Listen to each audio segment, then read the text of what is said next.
In a week that had recognitions for the English Premier League players at the world level, even on the African continent, it looks to be like a very juicy week for football in all. Welcome. This is Fanbase. My name is Babajide Guerrero, and boy, am I excited. You know, this is because I like my show. You know why?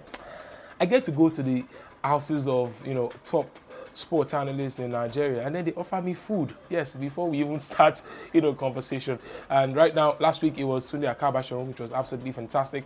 This week I'm with a very beautiful analyst. Her name is Shola Oyeniyi. We'll be talking to Shola on everything EPL, the goals, the thrills, the frills, the sad news, the boos, the R's, all this and more. We'll be finding out after this break. Don't go nowhere. This is Fanbase, and remember, this is your base. It's going to be lit, very, very lit. Okay, so like I said earlier, I have food in my tummy, I have drink in my throat. I'm fine, I'm good. And so is my guest today, Shola Oyeniyi. Shola is, beautiful. I can't lie. Fanbase is a beautiful show. She's a beautiful guest. Let's crack it. Shola, how are you?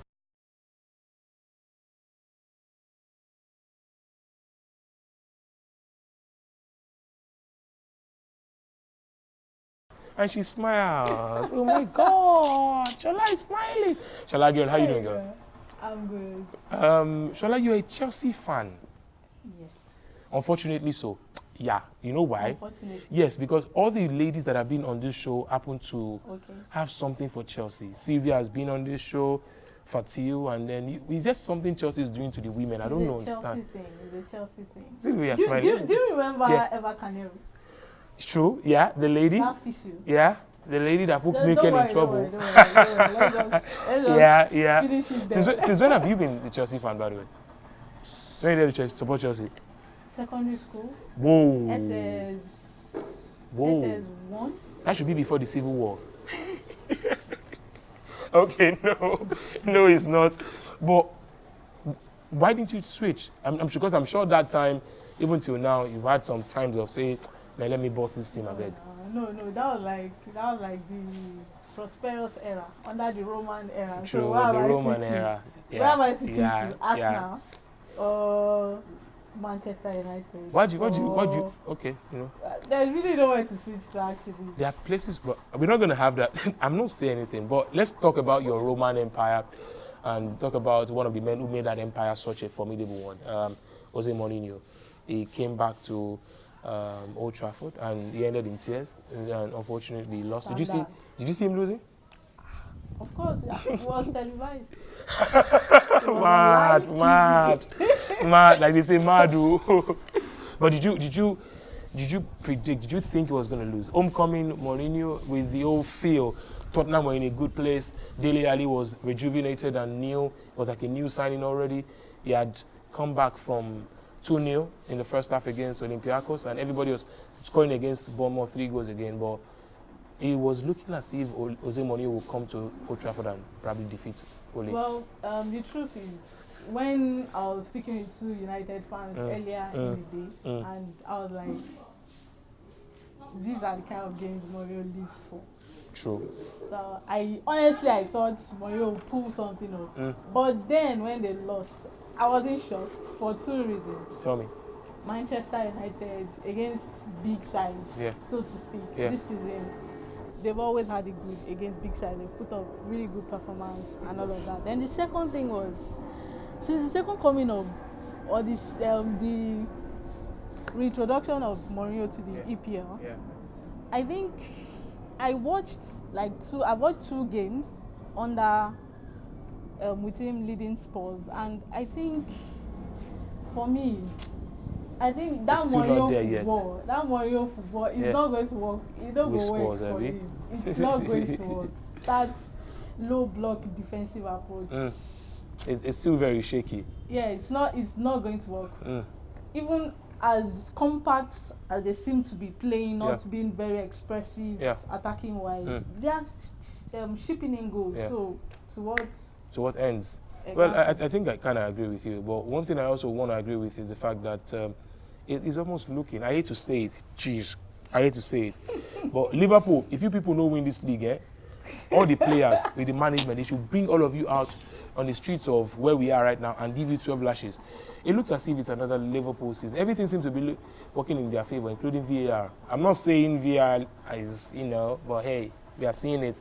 But take a look at it though. City dropped points over the weekend at Newcastle. During the course of the week, they defeated in the midweek games Burnley.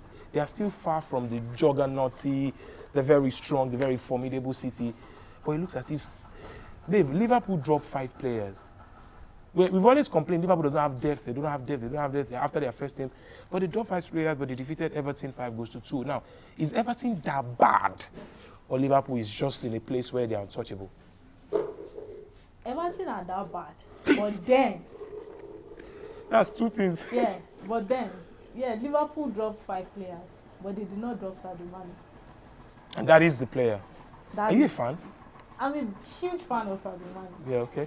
You rate him more than Salah? Of course. Okay. There are some people who feel, Salah is better or higher. No. Okay. For me, the Ballon d'Or on Monday, easily behind Messi should have been Sadio Mane. Easily. Oh, Virgil? Yeah. So really, I think Sadio Mane is the player. Okay. If he misses a month for Liverpool, body go tell them. True. I think I agree. Say body go tell them, and that's one thing Sadio has been able to do. I've said it and reiterated over and over again on Twitter. Sadio Mane is a complete footballer than Salah is. And Salah will give you the goal threat, is the poster boy. And our last week guest, Tony Akabashon, also explicitly mentioned how important Mane is to that Liverpool, block. Emery, bye guys. Good evening. Before, okay, well, actually shooting. True. Good evening. Yeah, good evening, viewers. It's quite interesting to see how what has really befallen Arsenal under Emery, but it's all gone. Freddie Ljungberg is there, but this particular Premiership season, I've seen a lot of coach, sacking there and there, even right there in the middle of the season, even before we get to the middle of the season. Kike Flores is gone. Second time coming for Watford. We are hearing there's a chance, maybe by the time this production is out on Saturday morning, there's a chance that Uncle Marco Silva, has the fixtures been unfair to that guy? Really, it's one thing to say... Can we make a case for him? Is there a case for him? No. It's one thing to say the fixtures have been fair on... You would agree with me that a lot of times, maybe because I watch the EPL a lot, so I would use that as an example. A lot of times in the EPL, when small teams, so to speak, when they have like a run of fixtures against like big, maybe top 6, top 7 teams, back to back, people look at it and they're like, obviously we know that these guys would not drop points in all these games. There will be an upset in 1 or 2. So you can't say it's the fixtures. We've seen small teams cause upsets. And even in the small game or teams that they are kind of in the same circle and all of that, they haven't pulled their weight, and they supported him in the transfer window. True, very true. Kane is there. The guy hardly plays. I don't know what Silva is doing actually. So really, I won't be shocked. Yeah, we won't be shocked. The boss Ken Wright has always said it. He gives coaches a time. But the last time we saw him give a coach a long time was under David Moyes, and ever since then, so many coaches have come. Atilo Atide, like the kind of words we hear these days. So let's just go through some results at the midweek, and of course at last weekend we saw Liverpool again, maybe grinding out results against Brighton 2-1 over the weekend. That is Chelsea losing at home to West Ham, as well as Tottenham defeating Bournemouth 3-2. In the midweek, flip the script. Man United defeating Tottenham 2-1, and Leicester just can't stop winning. Now they've equaled one of their best records, consecutive wins right there for Leicester. 7 consecutive wins. Brendan Rodgers is working his magic. Are you a fan? It looks like he can do well with all those not too known clubs. He's done well with a bit of Celtic and now Leicester City. Maybe the pressure of Liverpool was just too much at that time. Well, like someone said, making a case for Leicester this season, the person said that, yeah, we know Rodgers bottled the league under Liverpool, but he's been to Celtic, he's tasted it, he knows what it feels like to win. And I completely agree. Everybody's saying Liverpool, Man City, Liverpool, Man City. But is it right time? Right in between them, is Leicester. Leicester is currently second on the table. Sure. And there is no European distraction. They're only playing cup games. It's strictly domestic football. So, for me, I would not count Leicester out, honestly. Okay, so there you have it. I think so, but I've been able to not think about it for long. But now I think I can think about it since they've been convincing, especially the form of Jamie Vardy. He's 33. He doesn't want to slow down. He's got 14 goals so far. Leicester this season has also got the highest number of clean sheets. Seven clean sheets so far. I was checking their defensive record against every other team in the EPL. They've conceded just 9 goals. The closest team to them is Sheffield United. They've conceded 13. And that says a lot. That says a whole lot. In the top 7, I think the closest to them is Liverpool, conceding 14. Leicester have conceded just 9. Chelsea is busy conceding 27. Maybe 21, maybe 26 or something like that. But again, you know, Chelsea is a work in progress. I mean, but again, you should be in a way as a Chelsea fan. I'm not a Chelsea fan. I understand that. Yeah, I'm not a Chelsea fan, but I've always said it that I think I like what Frank Lampard is doing, especially with what he's got. So yeah, we'll go for a quick break. When we return, it's time to talk about FPL. We've been talking to Shola Oyeniyi. She has hosted us. We'll be right back after this for what is going to be FPL, who bottled, who is bringing up points, and who you should sell. All this and more right after this break.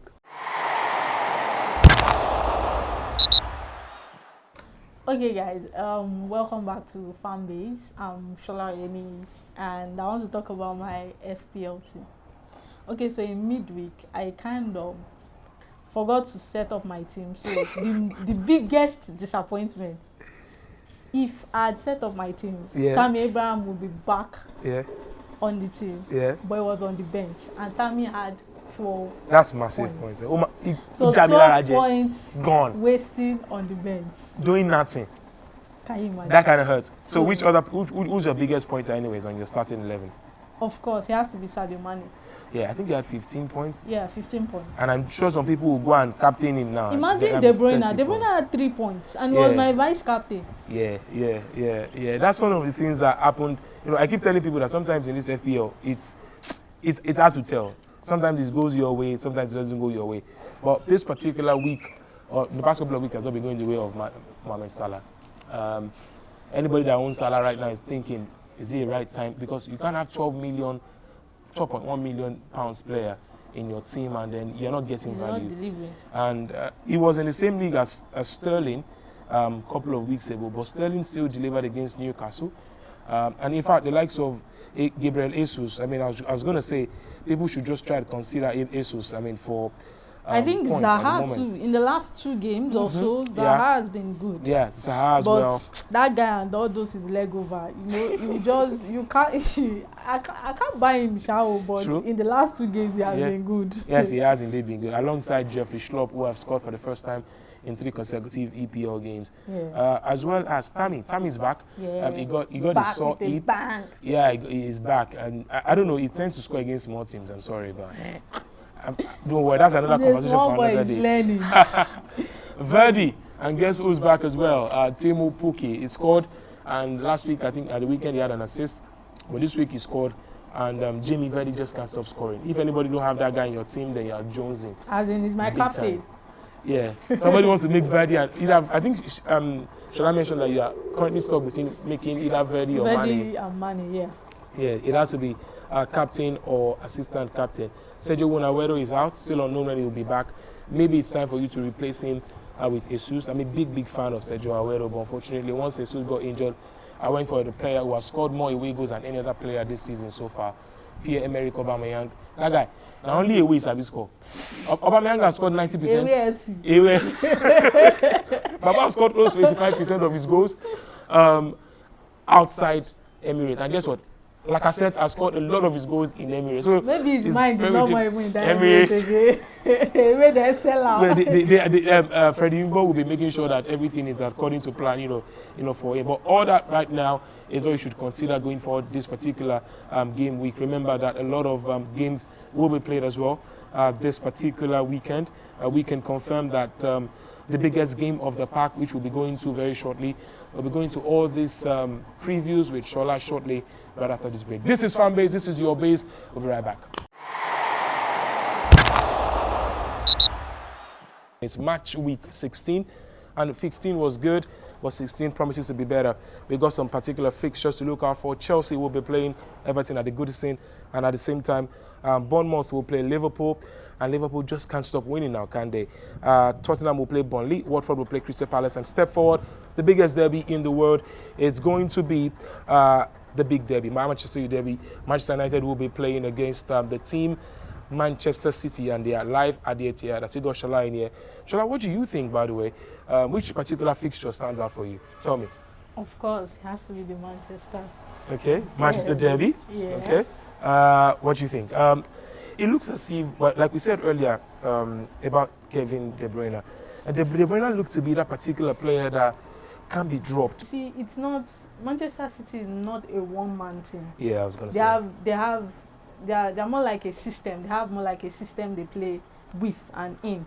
So, but at the same time, of course, it's like when, for instance, let me say at Chelsea now, when there is no Abraham before, there's always a first choice. Yeah, I think that's what the point I'm trying to make. There's always a first choice. So De Bruyne is first choice, and when it comes to creativity for Manchester United, and the way he whips in those crosses, oh my God. It's delicious, yeah? Delicious. Right, guys, so we're still on it. We're talking about the derby. But Shola, you think it's going to be 2-2 at the Mancunian derby? You think there will be goals? Yeah, there will be goals. Because Manchester City, in their last few games, they've kept on conceding goals. They're shipping in goals, and they can't score goals. True.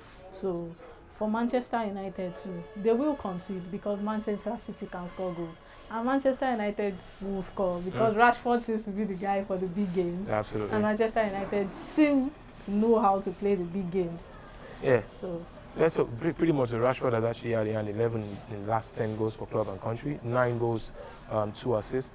Is a man on fire, and we saw the way he took the game to Tottenham. It's like a prime Ronaldo whenever he's playing big seasons. But now, give him Watford, he'll be throwing chances way up and down. You know, I saw the FPL handle tweet something that's talking about Rashford and all of that, and they're like, after the Manchester derby, there are 4 favourable games. Are you sure it's not time to buy Rashford? I quoted the tweet and I was like, you see that favourable game, that is the problem. That's the small games. Yeah. That is the problem for Manchester United. True. They seem to just bottle it up against small teams and then they show up against the big boys. So yes, I think, I'm a Man United fan, but I think City would win this one. Maybe 2 goes to 1.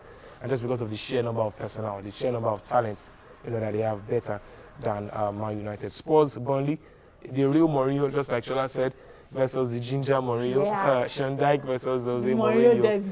You think it's going to be 3-1? And then the two teams, as in, it's so a Mourinho derby because apart from ginger Mourinho and real Mourinho, the two teams kind of play similarly. True, yeah. True. So I think because Spurs need that win. I think because they need it badly, not because their tactical setup will really be able to outwit what Burnley would present like that, because the way to beat Burnley is you have to be very creative because of the low block defensive approach. So you have to play it, keep it on the floor, on the ground, play it on the ground. So, but I think Spurs they'll get the win. I think they have the players to actually do damage, to Burnley. Yeah, you see, I think that's the problem. That was my fear for Mourinho coming back to Spurs. I was like, Mourinho has the players to play his football, but at the same Spurs. But at the same time, Spurs have players that can play attacking. I think they have a very good blend of those players. And that's why you see that because of the kind of football Mourinho plays now, that's why you see that Eriksen doesn't get to start. True. And I hear Eriksen says he's actually tired and he's maybe on his way out come January. He's not particularly having fun at this time. Even when it was poach time, even at the team Spurs. Everton will be at the Goodison against Chelsea. That's one of our featured games. And so I think it's going to be 3-1 for Chelsea. But I think it's going to be 2-1. I'm hoping this time around, maybe there's a time that it goes so bad for every football team, And then that one time, you just get a break, just a spark, and then it turns it around for them. Be there nodding your head like that, you'll see. Then go start after Saturday. But Marco Silva, it looks as if you're going home. But let's just hope for your sake, and let's hope you guys, bring the goods against Chelsea. Finally, it's going to be 2 London clubs. Watford will be playing Crystal Palace. Crystal Palace, Roy Hodgson, as Baba they owed more. Now, in knowledge of the game is getting better. Maybe that's how he's getting, is to mash out this particular team. Crystal Palace against Bournemouth was 15 minutes or 17 minutes into that game. Mamadou Sakho did what Mamadou Sakho always does. Yeah. Irrational, rash tackle right there. He got a red card. And guess what? They won that game playing over 70 minutes with a man down. That right there, talk about psychology, Shola. Yeah, of course. Because I was wondering, and Bournemouth have been really, they've been good. Yes, they have. This season. They're and punching above their weight. Yeah, I saw them, apart from the Chelsea game that I saw them play against Liverpool. I saw it was tough. I think it was a Sadio Mane penalty. Yeah. Yeah, and then they equalized, and then it was a 9-minute goal from Firmino. Yes. So it was a tough match for Liverpool. So I think they haven't been bad. But You said 2-1? Yeah. Yeah, Crystal Palace will They win will Watford. beat Watford. We've had a tremendously beautiful time with Shola Oyeni. Shola Oyeni hosted us at her place, and we are fine. We're excited. Knuckle up, girl. Thank you so very much. And guys, Shola, any last words? Oh, guys, just have fun. Yeah. Don't worry. Yeah. Manchester United will do it. Chelsea fans, yeah, this is a special message to Chelsea fans. Yeah. Manchester United will do it for us. Don't worry. They would probably beat or draw City at the Etihad. Yeah. And just keep them away. No, I don't want them to win, so they don't get too close. So they just play like a draw. The enemy of my enemy is my friend. Okay, yeah. I see. Guys, yeah, that's a lot we can take at this time. We want to thank everyone for watching. Please do well to subscribe to this channel. You hear that tone. I like it every time I hear it. Even, yeah, it gladdens my heart because you guys are supporting the content as good as this. So how about we say we keep it up, of course. Exactly. Yeah, so we continue all the conversation right here on Fanbase. And remember that there is a part of Fanbase that we also try to introduce. And that's the part where we come to a viewing center near you, where we tend to watch a game with you. And maybe you just never know, I could be at a viewing center that you are at watching a game, a very big game, very shortly. On behalf of everybody, the production team and my humble self, remember, my name is Babajide Guerrero, and this is Fanbase. This is your base. It will be. Bye for now, guys.